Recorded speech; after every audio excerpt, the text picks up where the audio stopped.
Our guest today is Lee Allison Wilson. She is the author of 2 collections of stories, one of which won the Flannery O'Connor Award for short fiction. Her stories have appeared in the Georgia Review, Grand Street, Harper's, the Kenyon Review, Smoke Long Quarterly, the Southern Review, and elsewhere. She teaches creative writing at SUNY Oswego. In addition to the Flannery O'Connor Award, she has received the Saltonstall Award for Creative Nonfiction, a Pulitzer nomination by William Morrow for her collection Wind.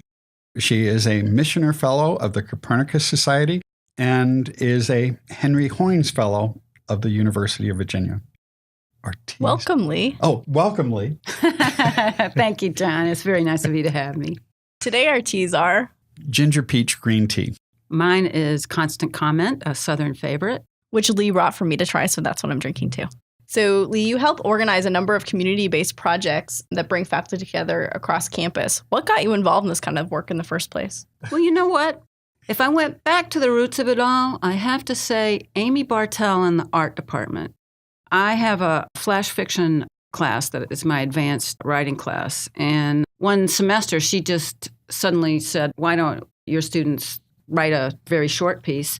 My students can illustrate it, and we'll frame both things and put them side by side, and then we'll have a show, which was so much fun. But it wasn't just fun. It was my first taste of having a collaborative, common problem project, because it turned out to be a common problem. We didn't know it. We thought we were just writing our fiction, or I thought they were just going to be writing their fiction. But we've discovered that if there was going to be an illustrator paying attention to it, all of a sudden it got more serious. The game got more serious. There was an audience who was really going to be checking it out, and there was also an audience that was going to be looking at the illustration and looking at their work at the same time. And all of a sudden the students were much more professional about their attitudes to their work. So that's the beginning of it. And I found that was called Graphic Flash, and we're still doing it. But now it's expanded into a film class is taking the stories and making short films out of it, and a music class is taking the short films and scoring them. And because now I like working with local partners, local high schools have been making movie posters for the stories. So that expanded. And because of that expansion, I started getting interested in not just common projects that involved a common problem, but also collaborative projects in general, and the ease with which they could be expanded, which I think is one big factor in project-based learning. So that really, the first big project, right, was the Smart Neighbors project, which is still ongoing, right? So Graphic Flash. Graphic Flash was the first one. So Smart Neighbors grew out of that. Well, what happened was I was doing Smart Neighbors, and there was a notice from the provost's office, and there was a call for participants in a SUNY-wide grant. They wanted 4 SUNY schools to be involved in a common problem pedagogy grant. And at the time, they were trying to get a Teagle grant, which is a ExxonMobil grant. But the point of the Teagle grant was to get humanities to work with another discipline, usually a professional discipline. So that's why it began in that way. I wrote in, and SUNY Cortland and Oneonta and Plattsburgh were all involved in it. And we all have different projects going on, but ours became the Smart Neighbors Project. Can you describe what that is for those that don't know? Basically, I love Oswego as a town, and I've loved living here. And I've always wanted to do something that could give back, but I'm a creative writer. And short of putting as a setting in a lot of short stories, which I have done, that's not really giving back. And I have always worried since I've been here about the economic difficulties facing any new business. This is a stat from a few years ago, but one statistic is that a new business in Oswego has a lifespan of about 13 months. And that's a terrible statistic. I don't think it's true anymore. I think there are great changes going on in town now. But I wanted to do something with the town. So my concept for Smart Neighbors was to have a lot of different disciplines collaborate in the promotion of a downtown independent business. So it was a simple concept because I didn't have elaborate blueprints for what they should be doing or what we should be doing I had no elaborate plans for what each individual discipline should be doing. It should be promoting the business, period. And that's sort of continued to be how it is. People take it as they can imagine it. And so a lot of very imaginative things have come out of that, things that are not traditionally considered promotional materials, which in fact really are promotional materials. What are some examples? A literary citizenship class that Donna Steiner is working with tends to do because they're mostly creative writers, they tend to do digital essays, but they're digital essays that often have a fanciful story involved in them. So if it's a bookstore, one digital essay took a book that the bookstore was selling, talked about the author, did graphics about the plot of it, and then ended up back at the bookstore. And so you were interested in the book. And then it began to talk about how the imagination could be served by the bookstore. Another one in the same class followed someone who bought a book to their home, took film clips and photographs of the person sitting where they like to read with all of their books around them, and just talking about what it meant to be able to walk downtown and buy a book and take it home and start reading it. So that was a nice little piece too. But not things that you necessarily are expecting or what an advertising agency would have put out. And how have the businesses responded to this? Have they been using these materials in their marketing?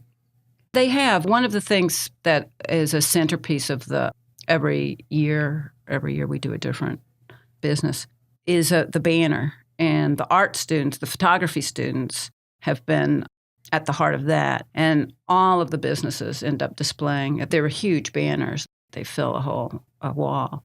But all of the businesses have been using the banners. They love those. But they also, every business nowadays, and this is one thing that we've been working with the businesses on, having an online presence. But that's one of the reasons there's so many digital projects involved, because we want the businesses to be able to use them online.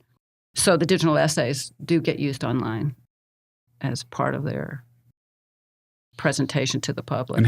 And how have the students reacted to doing something where their work is going to be more public? They're not just submitting something read by their instructor and their peers, but it actually may have an impact on some business in the community. Mm-hmm.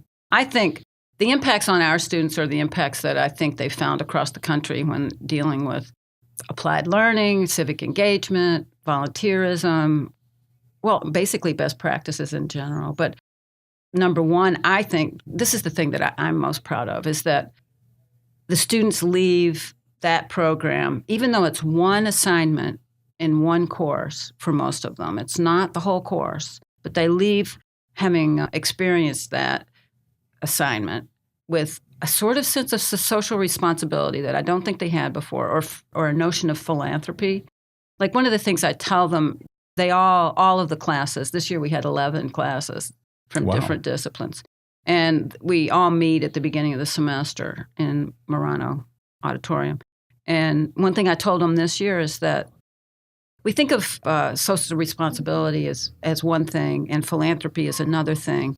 But really, I think what we should be doing in these places we love, like I love Oswego, is actually contributing our talents, not just our money, but we should be spending our money locally too, but also contributing our talents to these businesses. Even if we're a business owner, contributing to another person's business is something that I think we're obliged to do too, because the local success really is our own success. And we tend to think of businesses as competitive, but I think that's a mistake. I think smarter neighbors work together in these collaborative ways, right? What are the biggest lessons that you've learned from doing some of these projects? Well, I should tell more of what the students got out of it, because I think other than just that sense of social responsibility and what notions of philanthropy, they leave knowing much more clearly what they know and have learned in their disciplines, a meta-knowledge of what they're capable of, which is huge for our creative writers, because I don't think they're clear on the fact that they know they're probably not going to immediately get the Pulitzer, but what can they do with this? And it's important for them to learn that they can write for multiple audiences in multiple ways. But they also learn what other disciplines know and can do, which they haven't thought about that deeply. that it's a mystery to them what, for instance, the marketing students do. They market things. Maybe it's advertising, something like that. But then they see them come in and actually take the business that they've been working with and figure out a plan for them and how the college itself can be moved into that plan. And suddenly, I can work with that. And they start thinking of digital essays they could work with and imaginary stories that take that marketing plan and actually enact it with characters, which they're good at imagining. And professional skills, just getting somewhere on time. Being late or on time to a class seems less important, but if the interview that you needed to have and you're late for and you can't now have it, that makes an impact forever. You tend to be on time for an interview. And they do have to interview the local partners. Preparation, they get there. Nobody's going to be telling them what to do. They have to figure out what they need to know and they need to find it out. So they need to plan before they get there.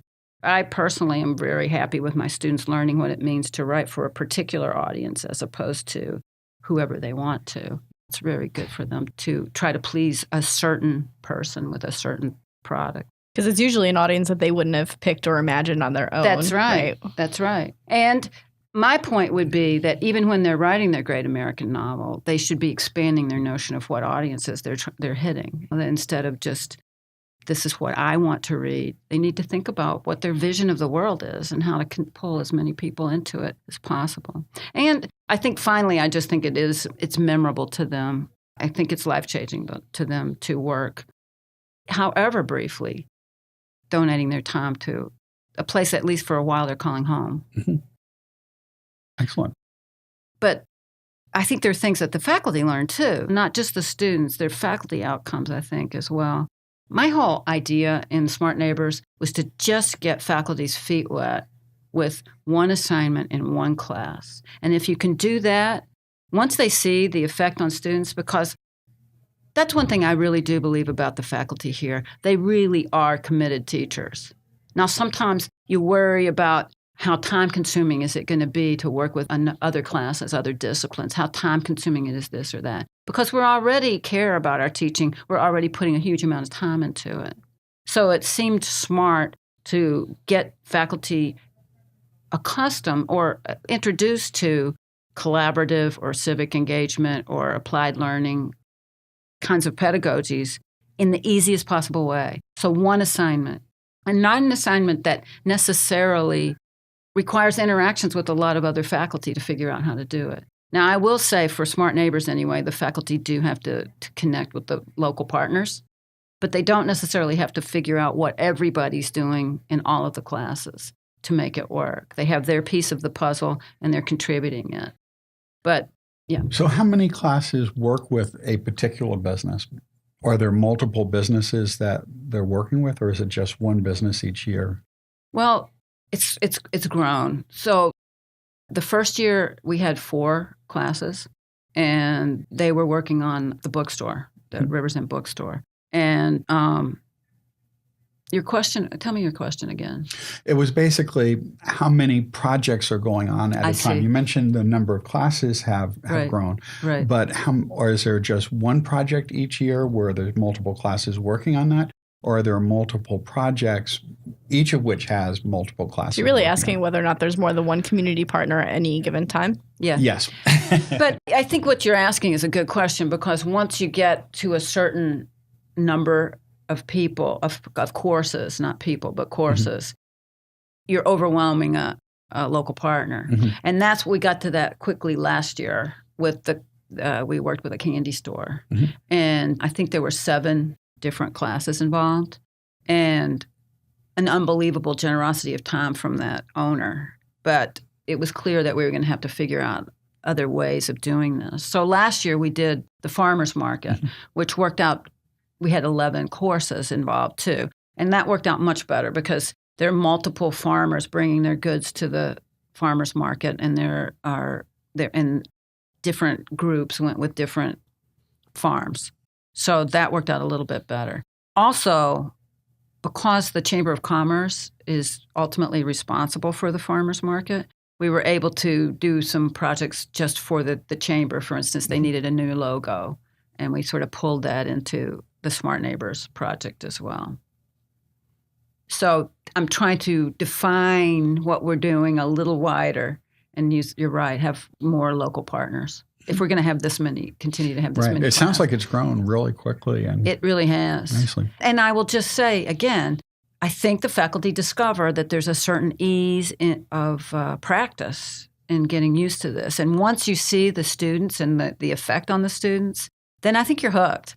And a lot of the courses the reason it's grown is that the courses who have done it in the past continue to do it. They want to keep doing it. And that is how I got the idea for Grand Challenges. I know that's going to be one of your questions. So I think that seems like a nice segue right into it, Yes. right? So we're launching the Grand Challenges. Can you talk a little bit about what the Grand Challenges are and what the goals are? there's a line in our strategic plan that's my favorite line, and I think it's the most memorable line, and it talks about how we as a community are going to tackle the grand challenges, find solutions to the grand challenges of our time. And I love it because it's aspirational, for one thing. I really do want to believe that our students and our faculty can tackle the grand challenges of our time. And I think we can, frankly. But it's also that notion of tackling a challenge is very project-oriented. You get your hands dirty, you figure out something, and then you try to come up with solutions because of it. And so it appealed to me just in terms of having a common problem. But those grand challenges have to be tackled together. I mean, I don't think there's any challenge of any size in the complexity of our world today that can be done by a single person just sitting in their garage thinking. I think almost everything we do in the future is going to have to be collaborative and probably cross-disciplinary in some way. So it just seemed to me a natural segue from Smart Neighbors to getting the whole campus to work on a single. It's not really a single issue either. It's more, we were talking about this, Rebecca. I imagine the topics for grand challenges to be very concrete things because I think we all have, as academics, we tend toward a more abstract way of looking at things. Which is particularly hard for our students to get their heads around, right? Like they need something tangible. Right, I think so too. And to come up with projects, actual projects that are going to take place in the world with local partners or involving civic engagement or volunteerism require a certain concreteness. Mm-hmm.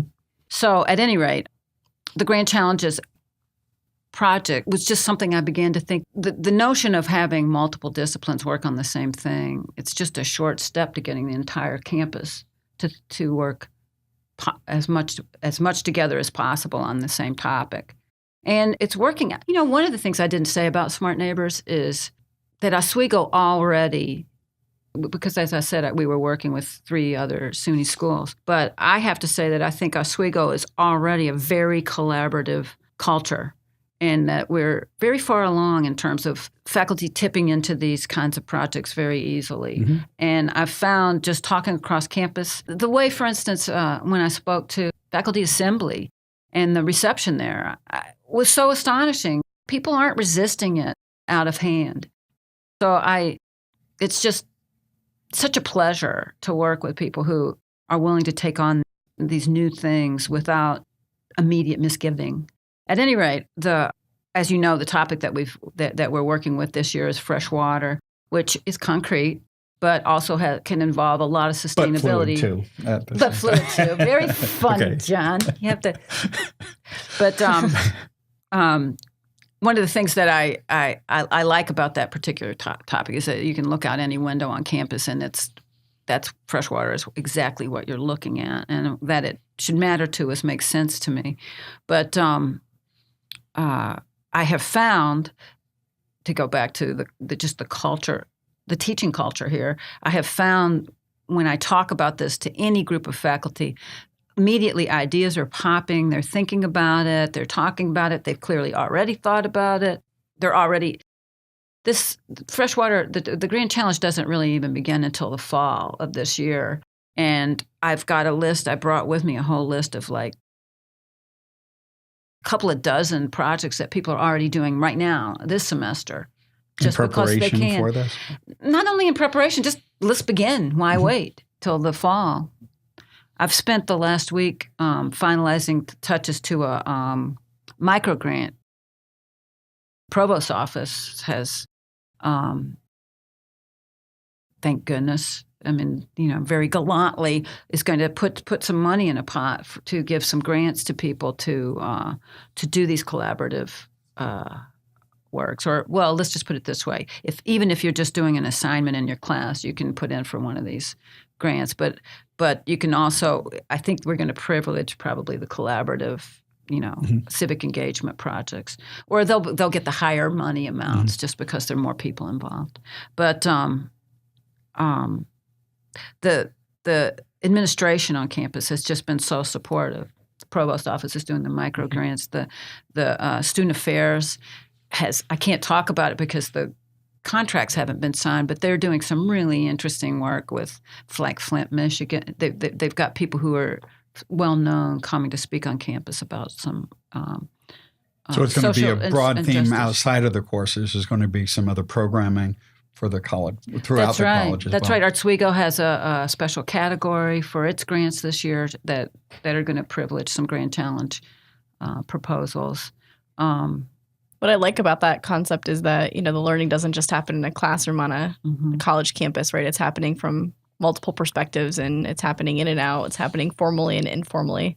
That's right. So it's nice that there's a lot of systems in place to help support that and that idea, because if students are experiencing the topic of water in a lot of different disciplines and outside of class, right, then they're going to start seeing how all of these things connect together. That's right. And we have general education as a part of our curriculum, and as many colleges do, right? And the students tend to not have any idea how that is relevant or important or like what that does for them. And I think this might be a really great way for them to start seeing that all these things are actually connected. And it's important to know different points of view and different disciplinary perspectives on things, so that that there is that multiple tackle, that idea that like we can't tackle these really big problems without looking from multiple perspectives. Yeah. Right. Yeah. And faculty are often in their own silos, and students see their classes as separate islands that are not connected in any way. And showing that we can look at the same issues broadly from a number of different perspectives might help them form better connections and deepen their learning. And even continue to update the curriculum to kind of reflect this change in practice, right? Like it's a move away from silos to things being a little more messy. And so how do you allow for your curriculum to embrace that messiness? I think you're exactly right, Rebecca. And I for one think the future, it might not be in our generation, but the future really will be a future that doesn't necessarily have departments, doesn't necessarily have disciplines separated in this way, that in fact encourages cross-disciplinary activity. I think the School of Communication, Media, and the Arts is already sort of moving toward that. They're a very collaborative school and work very well. Just in my experience doing these projects, they work very well across campus with any discipline. Go SCMA. I am on the board. It's because of that I asked to be on their advisory board, frankly. But yeah, I think the beauty of the Grand Challenges is that we're already a collaborative school, and this just puts the name on it. It puts a focus for that, and it's something I think we really ought to be celebrating here. And to get back to the administration being supportive, the president from the beginning has been behind this, and I think that really more than anything has been the one reason for this to be a successful rollout. Are there plans to research or study the outcomes of the initiative and see like to measure like what impact doing something like this has on our like learning community and or on the community at large? Well, one of the things that I hope from these microgrants is because they have to give the proposal, the project proposal, and give what they hope the outcomes will be, and then when they do their final reports, what they think the outcomes really were. I'm hoping that will be the first step toward being able to assess some of the things going on. It's more difficult in the general population just because you're adding another layer. One of the things I'm reluctant to do is add a layer that makes people hesitant to get their feet wet with these pedagogies. But I think just once this gets going, I think it will become easier and easier to get people to assess for what the outcomes are and how they To be honest, I think it's so night and day what the students get out of these best practices that the faculty will want to start assessing and seeing what these outcomes are and what it means in their classroom. You mentioned outcomes for students in these projects and outcomes for the faculty involved. What are some of the outcomes for you? I will say a major outcome from that would have to be the concept of digitalized, or the creation of digitalized, which is a online presentation site for SUNY Oswego students, digital work.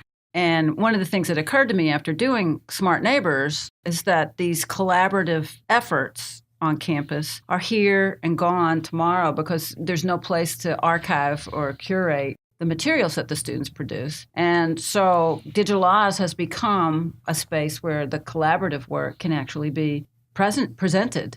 And the students are doing such amazing work. It's great that Digital Oz exists so that the students can have some sort of public presentation. And Digital Oz, could you describe Digital Oz a little bit for listeners who may not be familiar with it? Yeah, what I always have wanted to do is have students be able, one of the things that I've always liked about Oswego students is that they have authenticity about that is almost indescribable. But once you see them tell a story, you feel it instantly. And so I think because our students all have these stories, it'd be nice if we had a site that had them tell them. So we created Digital Oz, and it has different categories. One category, the students talk about how they ended up being passionate about what they're passionate about here, whether it's their discipline or some sort of co-curricular activity that they do. And what's the story behind that? How do they become passionate about it? And there's some amazing stories there. Students who, for instance, work as EMTs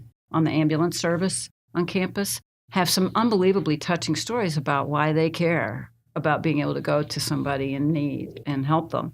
But there's another category that's called Transform, about moments that change their lives, the students' lives, and they talk about them in very moving ways as well. But one of the categories, as I said, is collaborate, and students who have worked together on projects put artifacts that they've created for those projects online. And those two are, I guess you don't realize the range and creativity and professionalism of our student work until you start seeing it put together in the same place. And Digital Oz, since we're talking about it, I'll just say it's digitaloz.oswego.edu is the website if you want to look at it.